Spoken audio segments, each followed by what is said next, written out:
Greetings, ladies and gentlemen of the internet. Jan Michael here. After the dumpster fire that was Emilia Perez yesterday, I'm looking forward to a great international feature film. And seeing as the people of Brazil can make or break your channel, this is going to be a purely positive review of I'm Still Here. No negativity whatsoever. This is a 5 out of 5. In fact, why even go into the review? Just go watch it. It is that good. But if I had some slight problems... okay, well, welcome to what is probably my last video ever. This is my review of I'm Still Here.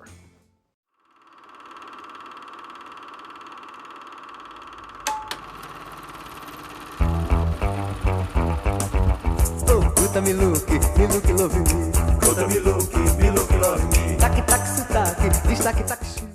I'm Still Here is a great film. It follows the real-life struggles of Eunice Paiva, who has to take care of her family after the kidnapping and disappearance of her husband during the military dictatorship of Brazil. What exactly this government was able to do during this moment in history was truly terrifying. And I was fascinated with seeing how Eunice was going to not only be able to raise all her kids now as a single mother, but also while calling out the government after she experiences what they are truly capable of. Like let's not fuck around here. This movie is 100% Fernanda Torres, and she carries this film on her back. If they had chosen any other actress, I have no idea if it would have been as successful as this is. So I'm very, very glad they chose her. And it's funny to say that because in the early scenes, you wouldn't really think it if you went in not knowing what the film was about. She almost plays more of a supporting role. It's really her husband that is front and center. And that's maybe the genius of it. I don't know if it was intentional or not, because their lives did revolve around him, the family.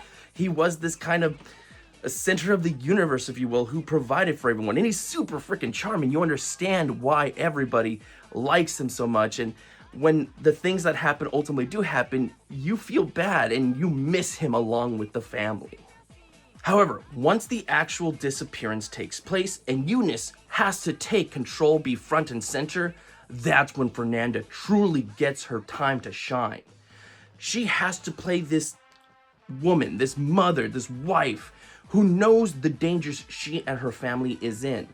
But to keep them safe through it all, and not have them be a nervous wreck like she is, she has to hide her fear and sadness from her children.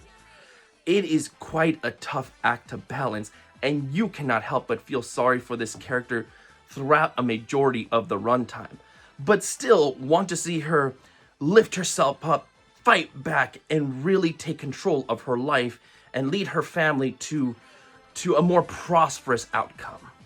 The supporting cast here is also very good, with a special shout out to Salta Mello, who plays the husband. Again, totally charming. You like the character and you feel bad when he ultimately does disappear.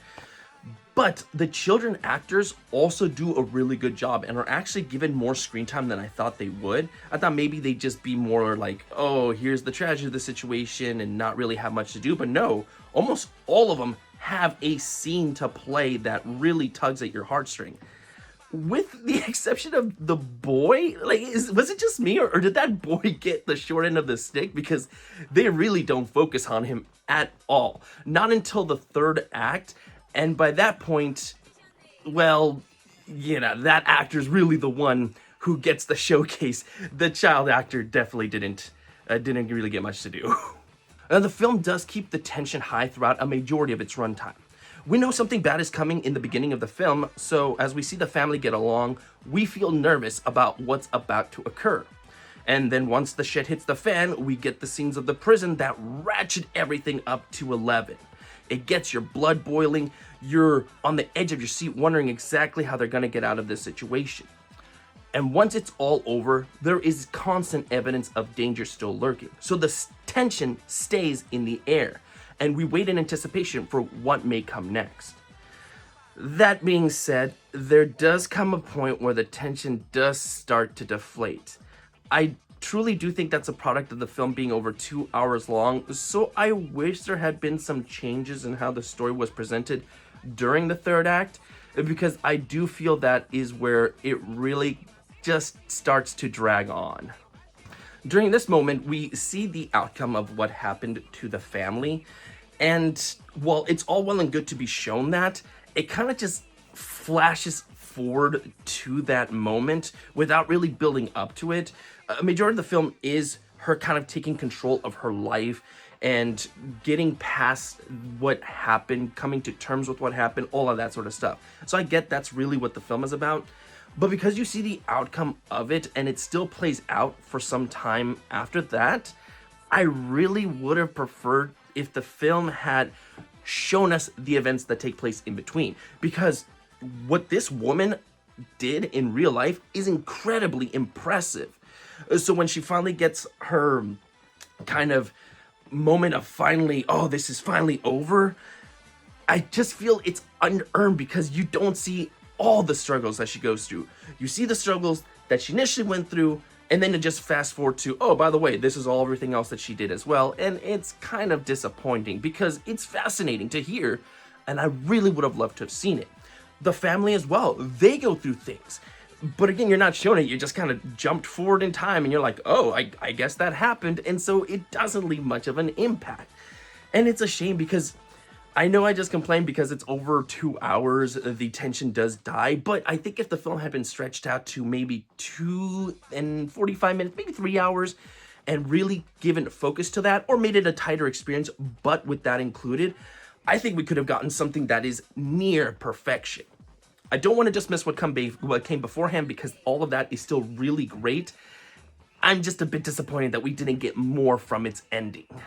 And look, apart from that, the film is fantastic. The story is tragic, the characters are sympathetic, and makes you want to know more about what was happening with Brazil at the time.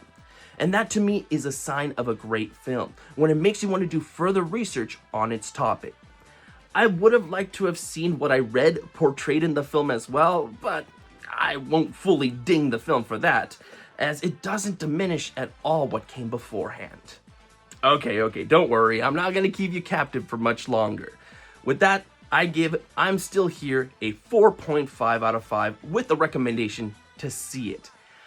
I don't know how many people are gonna want to give this a repeat viewing. I mean, it is a grim subject matter, but it hands down deserves the watch. If not for the importance of the story, then at the very, very least, for that fantastic Fernanda Torres performance. Uma foto menos feliz.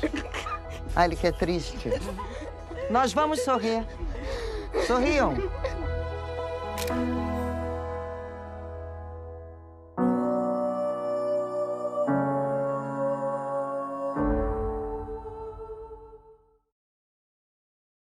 I gotta say, it is tougher to review great films because there's not much you can say in terms of negativity, and there's only so much praise you can thrust upon a film before the viewing audience goes, yeah, we get it, let's move on already. So if this review is shorter, I mean, that's a good sign. That's a good sign for the film itself. And with that, we're getting close to the end. Not much longer, guys, so thank you so much for sticking with me thus far. I still think we have great films upcoming. So if you think this might be the last 4.5, who knows? Maybe something will surprise. Will we get that 5? Or are we gonna go in the opposite direction? That's the beauty of it all. You don't know, especially when you're looking at it from my point of view. So with that being said, like always, everybody, stay safe out there and have a good one.